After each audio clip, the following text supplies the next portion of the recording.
Steve from We Are Change Connecticut, and I'm here with... Dr. Paul Connett. And you mind telling us your background, your credentials, stuff like that? Yes, I was a graduate from Cambridge University in England, and I got my PhD from Dartmouth in chemistry. I taught chemistry for 23 years at St. Lawrence University in Canton, New York, where my speciality was environmental chemistry and toxicology. I've spent 28 years working on waste issues and 17 years now working on the fluoride issue, fighting water fluoridation. How did you get into researching fluoride and fighting the fluoride issue? Well, I didn't want it, but my wife persuaded me. One day, I should remember the day, it was July the 6th, 1996. She put a whole bundle of papers on my desk and said, "Paul, would you read these?" And I said, "What is it?" And she says, "Fluoridation." Oh, I said, "Take those away. These people are crazy." She persuaded me to read, and then I got very embarrassed because it was clear that I had succumbed, along with the vast majority of people in the United States, that fluoridation is the best thing since sliced bread, and only Looney Tunes are opposed to it, which is far from the case. Now, you spoke in the legislative building at the Capitol in Hartford today, and members from the ADA were supposed to show up, and they didn't. Why do you think that was? They simply know that they don't have the science on their side. The only way that they can prevail with fluoridation is to keep the public away from that science, and particularly keeping academics and doctors away from the science. And they have two strategies to do that. One is to say, don't bother with the science. Look at all these agencies that endorse fluoridation, the AMA, the ADA, the APHA, the World Health Organization, etc., etc., etc., as if endorsements were science, which they're not. An endorsement is only as good as the research upon which it's based. And the other strategy is to say you don't have to listen to the opponents because they're a bunch of crazy people, which it works. And as long as they can play those two tunes, they can keep pushing this thing. They've been doing it for over 60 years. But the moment they are confronted with someone like myself who does know the science, does know the arguments, then they look pretty silly, and they know that. In fact, after I finished my presentation today, Senator Markley read a statement from these various dental groups who plucked up courage to write this letter. And I said, that's why they don't want to be here. Because if they had presented what they wrote to you on a public platform with me present, I would have taken each one of those points and shown where it was just wrong, just plain wrong, or exaggerated, or not accurate. And, that's the case. And this is not the first time it's happened. I think I've only had 6 debates in 17 years, and I don't remember losing one. In fact, back in 2003, the US EPA asked me to debate the issue as part of their science fair, which they hold each year. And I said, fine, I'll do it. They spent the next 5 weeks trying to get somebody from any government department, any professional body to debate me. Couldn't find a single person in the country. Unbelievable. You're just too good. Well, the thing is, let's work backwards for a second. Obviously, after 17 years of doing this, writing a book on the subject, speaking in public in many different countries, I'm obviously a thorn in their side. And if I was in their shoes, they'd want to get rid of me. The quickest way to get rid of me is to take what they consider to be my junk science and expose it, point by point. And that way they could flatten me like a little ant. They could have the TV cameras rolling. They wouldn't have to worry me. They would have got rid of me. The fact that they chose not to do that and have chosen not to do that for 17 years tells me they don't have the information to destroy my arguments. Now, can you explain how water fluoridation and dosages go unregulated? Why it's such an unregulated science? It is unregulated. We have a safe drinking water standard, which is set ridiculously high. It's 4 parts per million. And they have a what they consider to be a guideline, the recommended level at which water should be fluoridated to reduce tooth decay with causing a minimum amount of dental fluorosis. Now this, and then they tell you that these levels are tightly controlled at the waterworks. Maybe they are. What they can't control is the dose.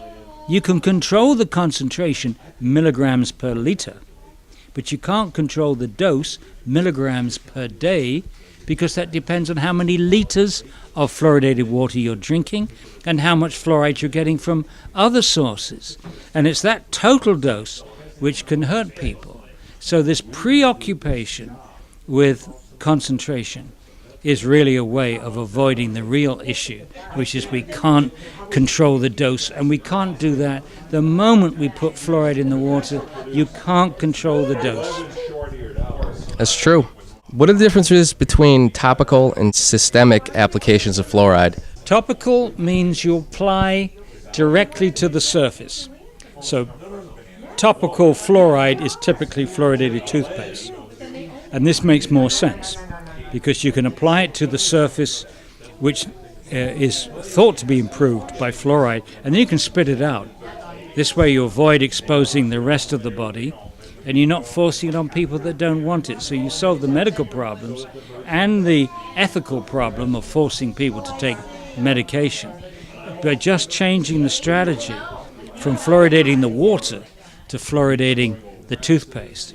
Now, systemic means fluoride's interaction inside the body. And of course, all the harm is systemic. All the benefits are topical. But the systemic harm is dental fluorosis, fluoride's internal interference with the development of the tooth enamel, and all the other things it may be causing in our bodies are an internal effect.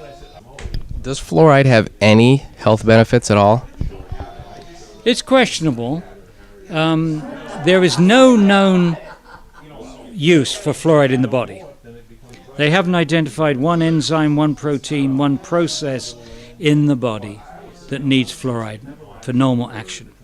And a good clue that it's not needed is in baby's milk, mother's milk. That level is so low that Mother Nature determined, obviously, that the baby doesn't need much fluoride. The level is 0.004 parts per million. And this means that if you bottle feed a baby in a community fluoridated 1 part per million, which is typical, you're giving that baby 250 times more fluoride than nature intended. That, to me, is a reckless thing to do.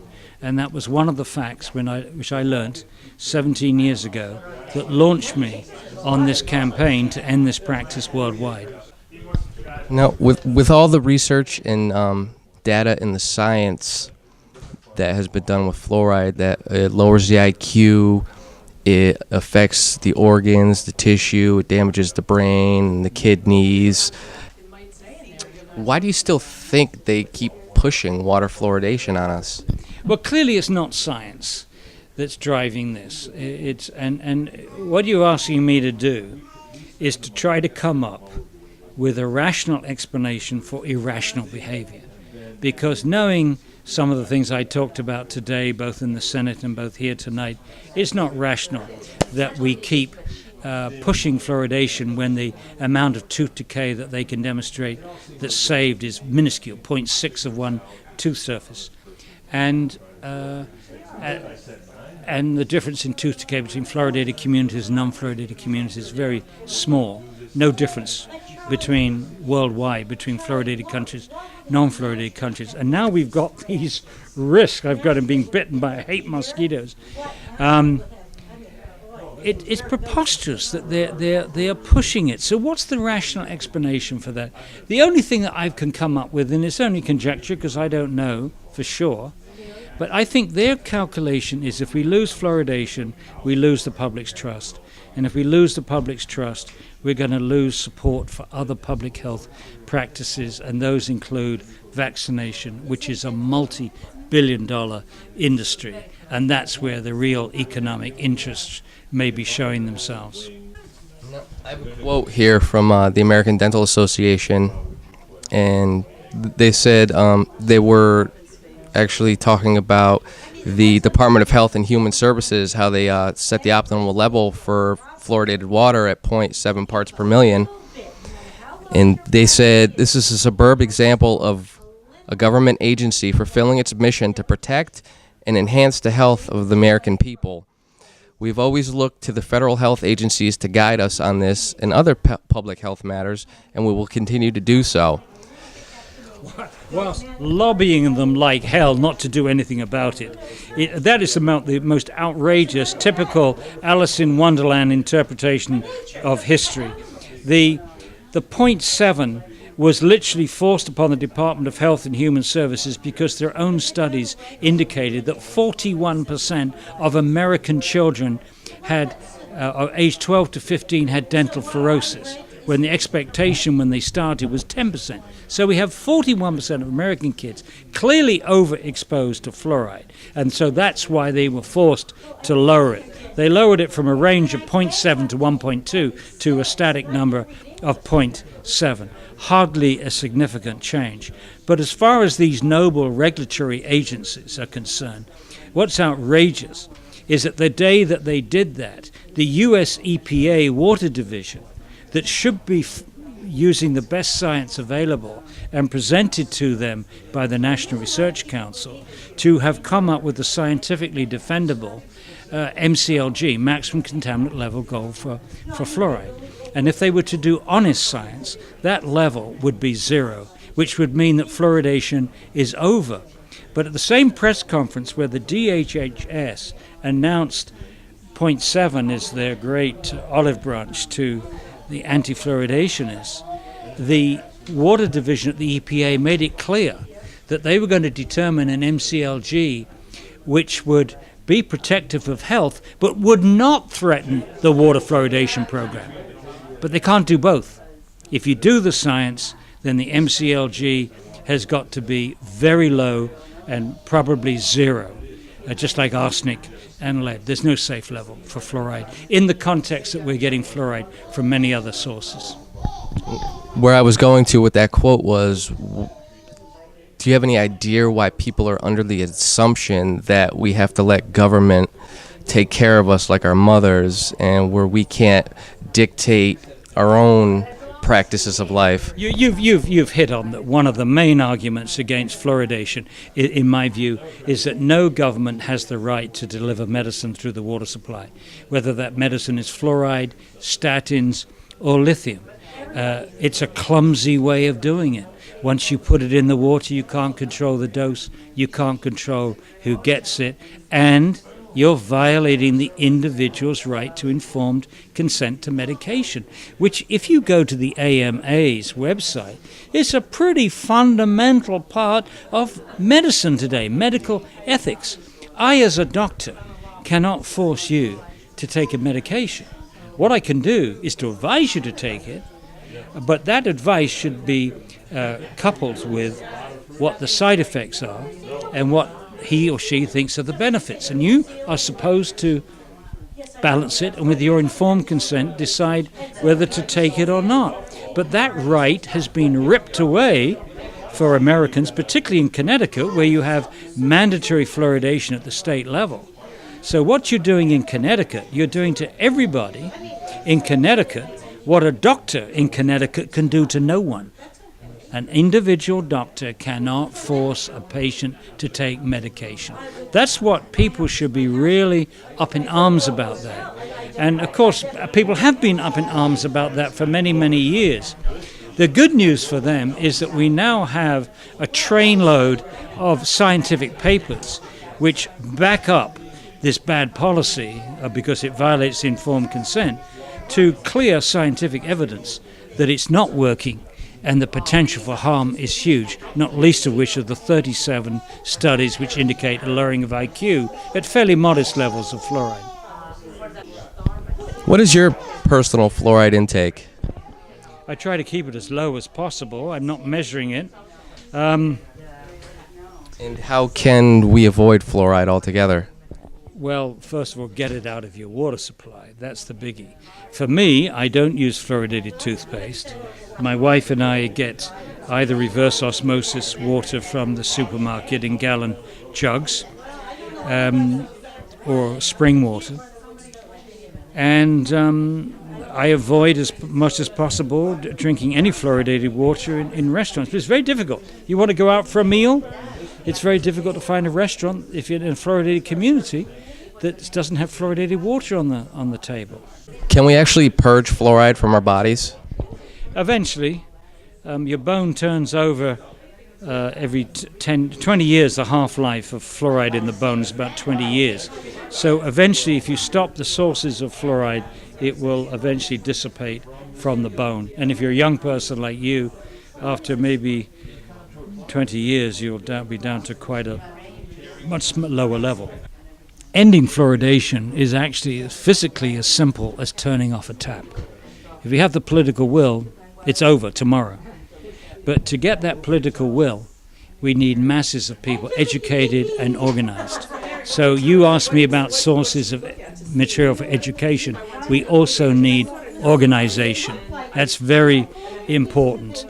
I think Senator Markley has given the state of Connecticut a wonderful opportunity to re-engage this subject by raising the lifting of the mandatory requirement.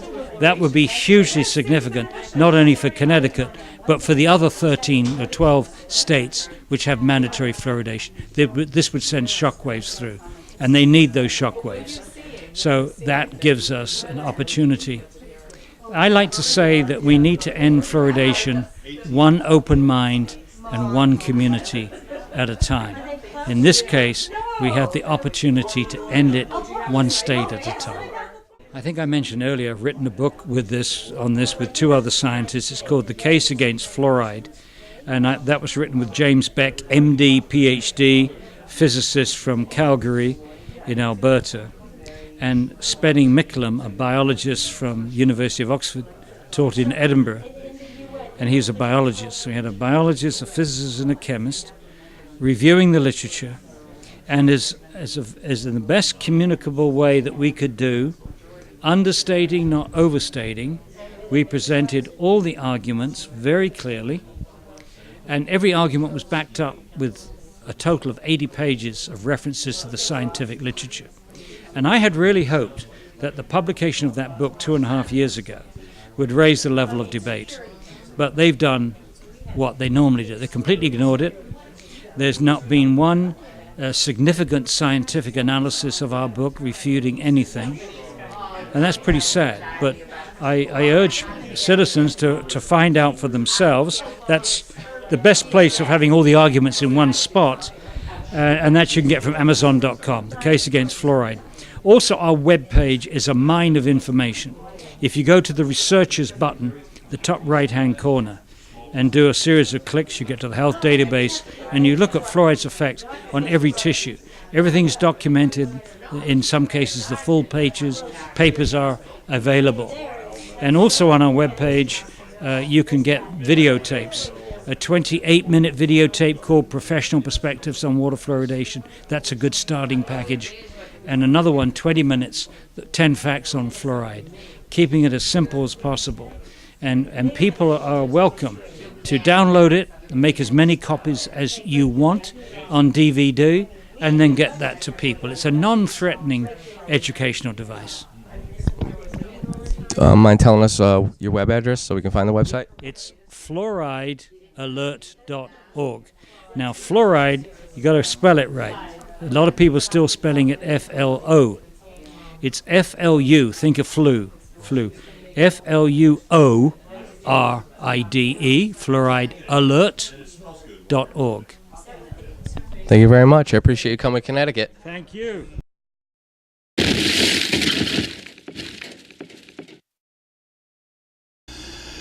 Two types of fluoridation I also learned was the sodium fluoride, which is a synthetic type that they buy, which is potentially more powerful and more, I don't like to use the word poisonous, but it is.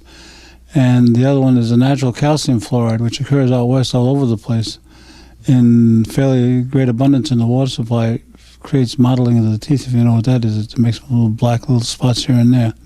The more I've looked at it, I think that that the science of it is perhaps more debatable than a lot of people realize. When you first bring it up, people say, "Oh, gee, it's all been proven. Fluoride is it's been a great benefit. It doesn't cause any problems. It's a done deal." And anyone who says otherwise is out on a fringe somewhere. And now we've got these risks. I've got him being bitten by, I hate mosquitoes.